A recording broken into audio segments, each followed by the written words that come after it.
Hello friends, welcome to coordinate classes. आज का video काफ़ी इंपॉर्टेंट होने वाला है बिकॉज़ आज मैं आपको सिखाऊंगा how to write a speech on independence day. तो इंडिपेंडेंस डे पे आप कैसे एक अच्छा स्पीच आप लिख सकते हो। So first of all we discuss the format of write a speech. So now first of all we write the title of a speech, right?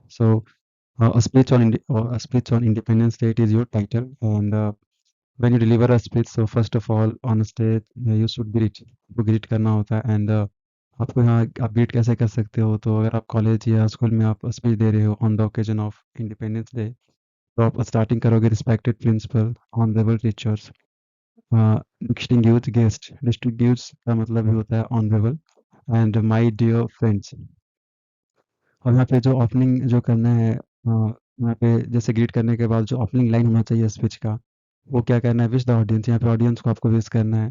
There after you introduce the occasion and capture the attention of the audience, right? तो यहाँ पे जो है occasion के बारे में introduce करना है। Thereafter you should capture the audience attention, है ना? यहाँ पे जो होना चाहिए वो ऐसा वर्ड का यूज़ करना है सो दैट ऑडियंस का जो ध्यान है वो अपनी तरफ आप कैप्चर कर सको। Just like A, a very good morning to everyone. It is a great honor to stand before. You can use like this type of sentence. आप इस टाइप का सेंटेंस आप यूज कर सकते हो। You and you on the occasion of India's 80th Independence Day, right? सुनो, अब हम लोग देखेंगे स्पीच का ये बॉडी पार्ट देखेंगे। तो इसमें बॉडी वाले में क्या लिखना है, तो explain the importance of the occasion. तो जो भी ओकेजन है, सपोज यहाँ पे ओकेजन हमारा हो गया इंडिपेंडेंस डे, तो उसका इम्पोर्टेंस बताना, एक्सप्लेन करना है डिटेल में। बट यहाँ पे जो लाइन होना चाहिए, जो भी आप स्पीच का जो लाइन होना चाहिए, वो ज़्यादा बड़ा नहीं होना चाहिए, छोटा छोटा लाइन लेना है और इजी लैंग्वेज में लिखना है सो दैट ऑडियंस जो है उस लाइन को अच्छे से समझ पाए कि आप क्या कहना चाहते हो through speech. And present the ideas, facts, examples और पर्सनल रिफ्लेक्शंस। तो यहाँ पे जो है मेन आइडियाज़, फैक्ट्स और एग्जांपल को भी जो है अपने पर्सनल रिफ्लेक्शन के थ्रू आपको वहाँ पे बताना है with hand action, with face expression. तो जो भी कभी भी आप स्पीच अगर दोगे, तो स्पीच देने के समय स्टार्टिंग से लास्ट तक जो होना चाहिए वो हैंड का एक्शन ज़रूरी होता है और फेस में वो एक्सप्रेशन दिखना चाहिए, वो एनर्जेटिक एक्सप्रेशन दिखना चाहिए, right? Use clear transition between points. अब यहाँ पे जो पॉइंट्स होना चाहिए उसके बीच में क्लियर ट्रांजिशन होना चाहिए पॉइंट्स के बीच में, राइट? और नेक्स्ट जो हमारा है कंक्लूजन है, तो समराइज द की मैसेज। तो आप स्पीच के थ्रू आप क्या मैसेज देना चाहते हैं ऑडियंस को, वो एक समराइज फॉर्म में होना चाहिए, टू द पॉइंट होना चाहिए और एक सेम सेंटेंस का रिपीटिशन नहीं होना चाहिए। इंस्पायर और मोटिवेट द ऑडियंस।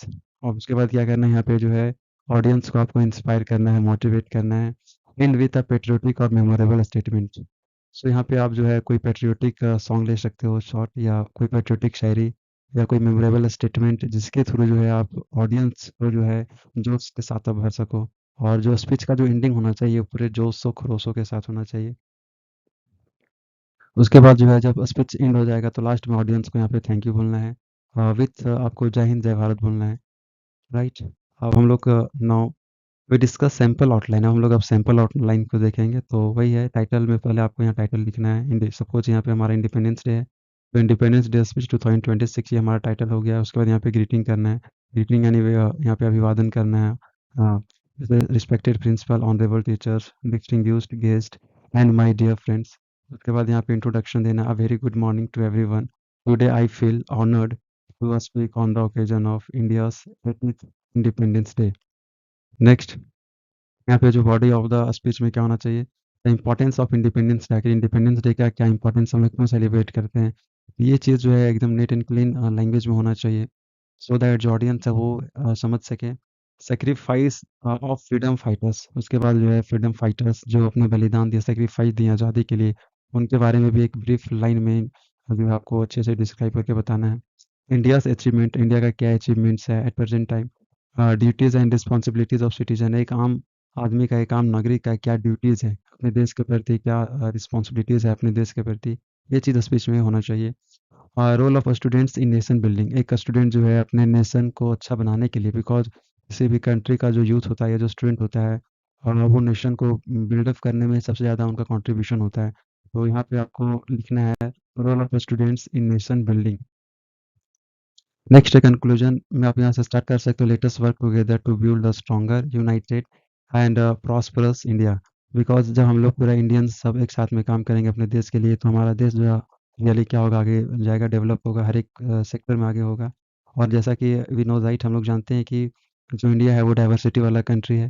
तो यहाँ पे जो है, यहाँ पे यूनाइटेड डाइवर्सिटी में यूनिटी को यहाँ पे भी दिखाना है, और सो दैट हमारा जो इंडिया है वो प्रॉस्परस हो, समृद्ध हो, किसी चीज़ का कमी ना हो, सारे इंडियंस लोगों का जो लाइवलीहुड अच्छा से रहे, है ना?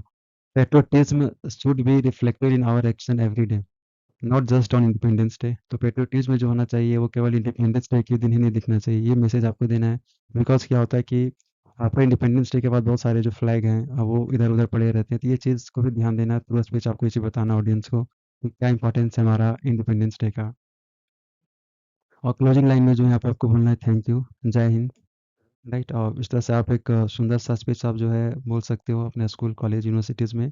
और जब आप एक अच्छा स्पीच आप डिलीवर करोगे ऑडियंस के बीच में, तो आपके लिए बहुत सारा क्लैपिंग होगा और ये आपके लिए एक प्राउड मोमेंट होगा। Thank you.